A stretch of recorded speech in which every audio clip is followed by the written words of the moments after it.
This video examines a case study in annual continuing education, or CE compliance, illustrating the need to meet annual minimums and technical subject hour requirements to avoid penalties. Welcome to the Case of the Missing Hours, a cautionary fable about compliance, catch-ups, and the calendar. Let's dive into the details. Meet CPA Carl, the protagonist. With 2 decades in the private sector and a spotless disciplinary history, Carl routinely exceeded his CE requirements. He has a 20-year clean record. The rule is CCR Section 87A1. The summit is 80 total hours over a 2-year renewal period. The base camps are annual, a strict minimum of 20 hours each year, with at least 12 technical hours. The plot twist: Carl pivots his career, moving from the private sector to become a public sector auditor. He delays CE courses, assuming his new employer will pay, which proves to be a costly assumption.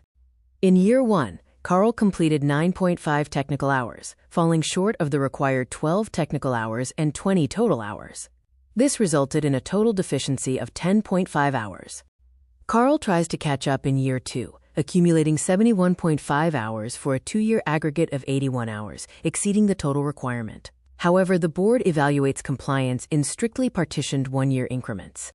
Despite his efforts, the male drops a citation for failure to comply with basic CE requirements in the first year. The penalty is a $150 administrative fine. Carl follows the path of pushback, from the citation in January to filing an appeal within 30 days. This leads to an administrative hearing in September, and ultimately a final order in December. At the virtual showdown, the board must prove the citation's validity using the preponderance of the evidence standard. Carl seeks leniency based on his extenuating circumstances.